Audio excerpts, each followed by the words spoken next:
So I wanted to show you something. Check, yeah. Something I actually rarely love. Yeah. Sitting on cloud nine, but it's real. So basically, you wanted me again. I'll just film more than probably will go in the video as well, right? Like I'll probably film shit that you won't include, but yeah. Alright. Every time you have something on your mind that you think is interesting, that might be a clip for shorts as well. Yeah. I'll be interested to hear your thoughts. I mean, there's some good footage inside that last vlog, I think. Like, I spoke to the camera a little bit.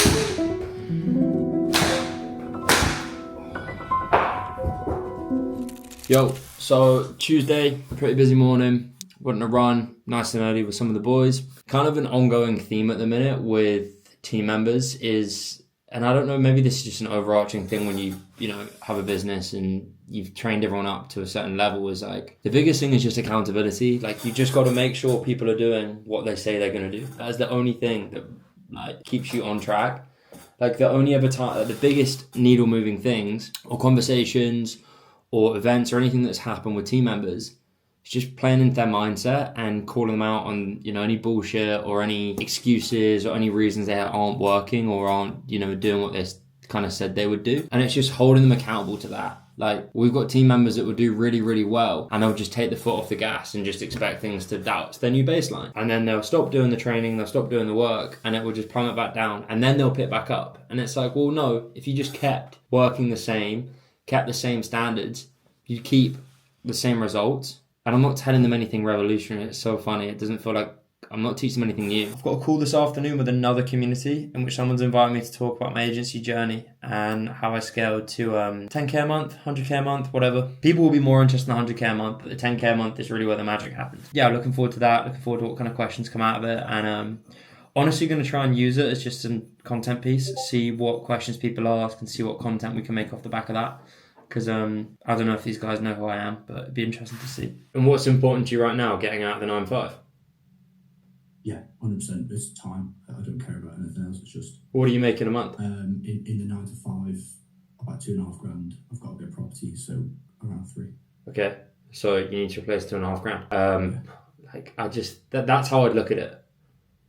Yeah. Like, I wouldn't look at the market. I wouldn't look at anything else. I'd just look at like, okay, what do I need to make right now to get out of my current situation into one that I actually want, and price it off that. Because like, what, you can have like 2 fractional CFO positions at $1,000 a month and you'd be okay with that? Oh yeah, definitely. Is that cheap? I have no idea if that's cheap or expensive for a fractional CFO. It sounds cheap, but depends what you're doing.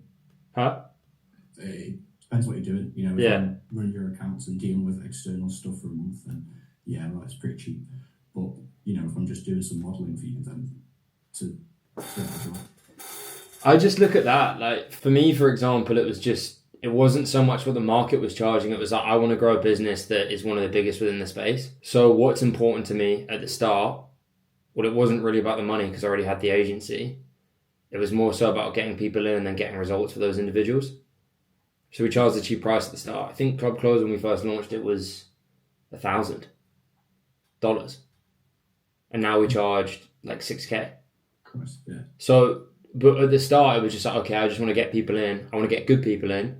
I want to get them results. And off those results, the services are going to sell itself. And now I can charge higher prices. Yeah, like if I was to run it right back, I started in the agency space.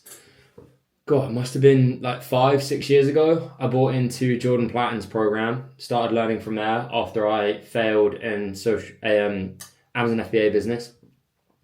Decided to try the marketing route. Messed around with that for a couple years on and off, like while starting uni.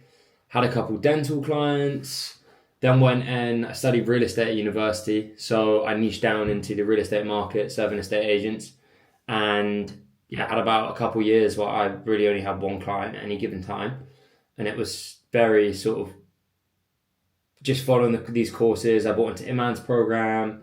I tried to jump a few shortcuts by buying these agency automation coaching businesses that are still around to this day, like, the kind of stuff you see it everywhere, and didn't really have any success. And it was only when I kind of focused in on the mindset side of things and learning the skills, mostly being sales, like I focused in on learning sales, did I start having success, and I just did the same things every single day. And then I started to land a few clients, not necessarily in the real estate business. I started working with some PE companies, some stockbrokers, and then the agency that I thought was going to be a traditional real estate marketing agency transitioned into a pay-per-lead investor agency, which is totally not what I planned, not what I kind of visioned up or kind of went for, but it just sort of happened that way. And we ended up building a few sales teams for them. Some of our clients, we've had a couple clients now, 3 years, 4 years.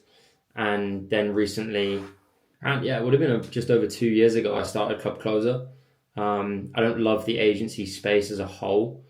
I don't love the agency that I've built just because it's very lean, it's very autopilot, and that sounds incredibly arrogant for me to say. And wow, look at me, I've got an agency on autopilot, but it just doesn't fulfill me. And I wanted a business that did fulfill me. So I looked back and thought, is there any way? And we all know, like, I'm not going to bullshit you either. Info product, very profitable space. You can make a lot of money in info product, but obviously you've got to do things the right way. You've got to make sure you're helping people.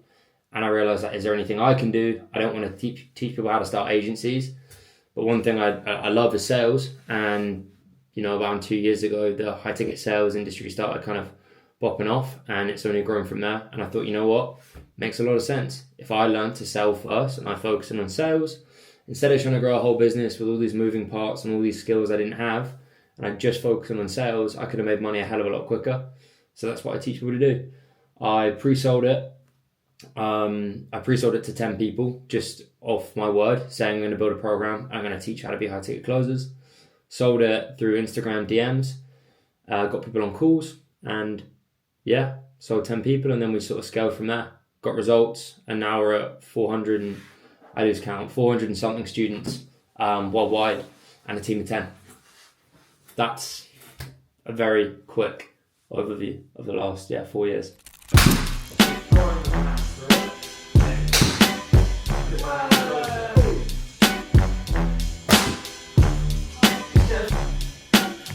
So it's Wednesday, just finished up a morning of work at Soho House, which is something I actually rarely do. One, I don't have a membership, my girlfriend does, but I never really work outside the house. And this week I've just been feeling a bit uninspired or a bit like cabin fevery, so decided to mix it up this morning, get up early and drive into the Strand. But yeah, it's weird. I'm not really training much this week because I've got this this ultra on Saturday, and all I've done this week is a 10k, which I did on Tuesday. I didn't do any exercise on Monday, did I? No. Literally just did a 10k on Tuesday and then nothing this morning. And I feel like if I don't get up and move, I just feel like tired, or my brain doesn't work, like operate properly. Like I need to exercise. And I really do recognise when I don't, which is super strange. But is what it is. But now just driving back home to finish off a few bits for the day.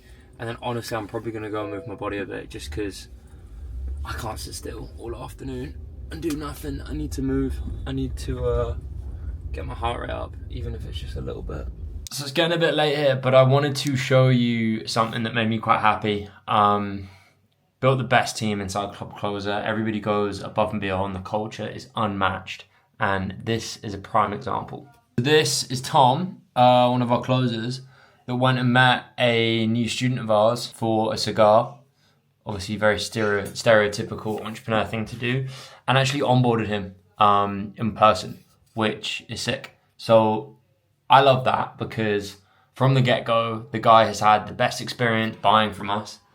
He's met the team out the gate. He's obviously excited about it. Yeah, it's sick. I love things like that because it just goes to show the team's happy to go above and beyond. Obviously, remote sales rep, everything's online. But like, if you want to stay in a team long term, if you want to build a good relationship in the company you work in, you need to show that you're willing to go above and beyond. So big props to Tom for that. Sick to see. Yeah, my evening has obviously finishing up that, but also it's been looking like this. I think I mentioned earlier in this video that I'm running an ultra marathon on Saturday in Wales, and I've just sort of trying to get on top of all the kit. I don't know if you care or if you're interested, but this is all the kit they've said we need to bring. Like, it seems a bit excessive, but first aid kits, poles. I actually have to bring walking poles.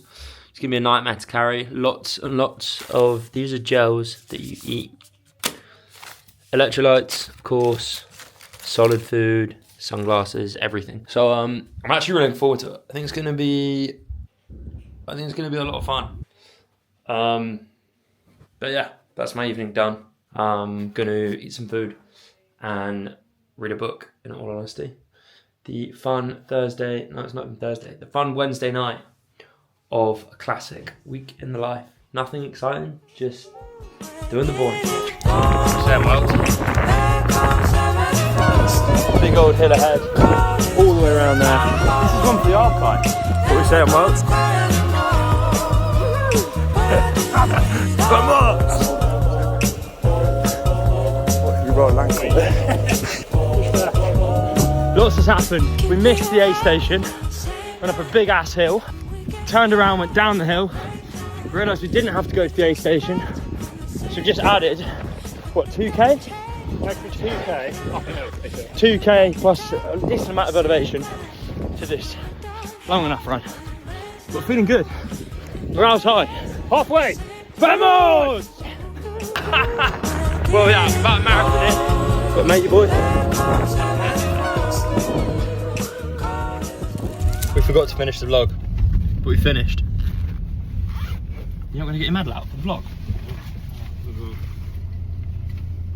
We finished. What, like 7 hours and 40 minutes? 7 hours and 47. What was your highlight? Mine was taking bodies on the way back up. Yeah, to be fair. After we took a wrong turn. That was actually pretty good. And we took 80% of the people that we went past, we overtook. I feel like we got in a few people's heads. What was your low point? Low point, there was a couple actually, when I realised that I only had one compete left and I probably needed it and I'd already given it to you. What about when you ran out of water? Running out of water. It's quite a low point. That's probably it really. Not many, to be honest, the lows weren't that low. Lows weren't that low. That guy letting us run the wrong way after we overtook him. Not telling us where to go, and then us doubling back. And then saying, oh sorry about the misdirection. Alright, time for a million beers. We'll see you in the curry house.